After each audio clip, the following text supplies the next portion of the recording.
પૂજ્ય તરત જ તમામ મિત્રોને જય સરદાર.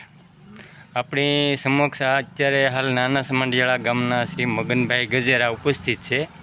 એના વિશે થોડીક આપણે વાત કરવાની છે.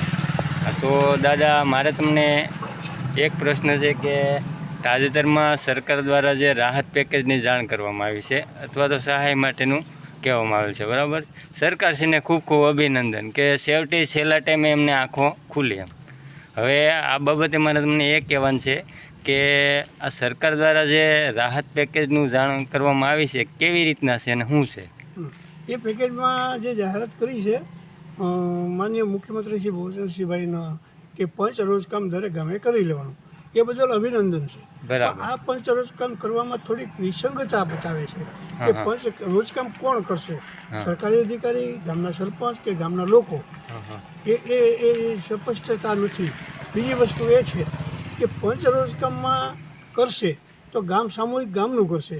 તો મારી પાસે એવા લગભગ 7 કે 8 ગામના એવા પંચ રોજકામના આવી ગયા છે ફેસબુકમાં.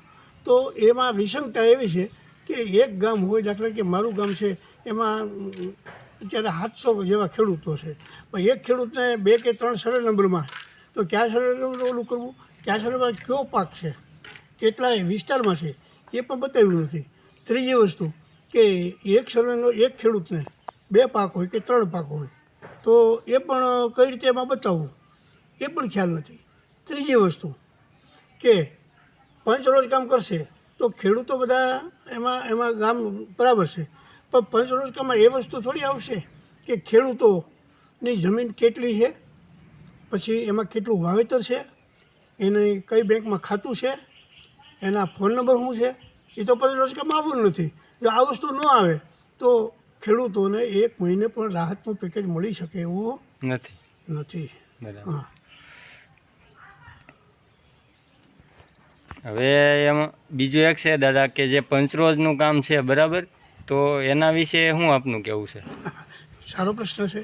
પંચ રોજકામ સરકારે જેને ગાઈડલાઈન આપવી જોઈએ કે પંચ રોજકામમાં કોણ કરી શકે, આમ લોકો, સરકારી અધિકારી, વિસ્તરણ અધિકારી, ખેતીવાડી અધિકારી, એમાં કોણ હાજર રહી શકે અને કઈ રીતે થાય. તો હવે તમને હું મારા ઉના અને ગીરગઢડા વિસ્તારમાં વાત કરું કે ઉના ગીરગઢડા વિસ્તારમાં 132 ગામ છે અને લગભગ 99,000 કરતાં વધારે ખેડૂતો જોડાયેલા છે. હવે એમાં અત્યારે જે વિસ્તરણ અધિકારી કે ખેતીવાડી અધિકારી હોય તો અને એવા જે સર્વે માટે ખાલી આ સરકારે 39 અધિકારીઓની જ નિમણૂક કરી છે. હા, તો એ 5 દિવસમાં આ કઈ રીતે તમને પંચ રોજકામ કરી આપશે, એ પણ એક મોટો પ્રશ્ન છે. પછી એ ગાઈડલાઇનમાં એ પણ નથી બતાવ્યું કે પંચ રોજકામ કોણ કરશે, પછી એમાં એને કેટલી સત્તા છે, એ પણ નથી બતાવ્યું. પછી પંચ રોજકામમાં ખેડૂતના ખાતા નંબર, સર્વે નંબર એ પણ નથી બતાવ્યું. તો એ બધી વિસંગતા છે ને એ દૂર કરવી જોઈએ. અને બીજી વસ્તુ કે પંચ રોજકામ સરકારશ્રીએ એક નક્કી કરી છે મર્યાદા કે મગફળીમાં વધુ 1 હેક્ટરે 22,000 રૂપિયા આપવા. તો 22,000 રૂપિયા પણ મર્યાદા કેટલી, 1 હેક્ટર, 2 હેક્ટર, 5 હેક્ટર તે પૂરા, એ મર્યાદા નક્કી નથી કરી. તો આજે હું એમ કહું કે પંજાબ સરકારે 1 હેક્ટરે 50,000 રૂપિયા આપ્યા છે અને દરેક જમીનનો, તો હજી ગુજરાત સરકારે 22,000 શા માટે, અને પેકેજ નાનું કેમ, એટલે પૂરી રકમ આપવી છે. અથવા એ સરકારથી ન બને, નુકસાની 100% છે જ. હા, 100% છે. જો એમ ના બને તો ખેડૂતનું તમામ દેવું નાબૂદ કરી દેવું જોઈએ એવું હું માનું છું. બરાબર.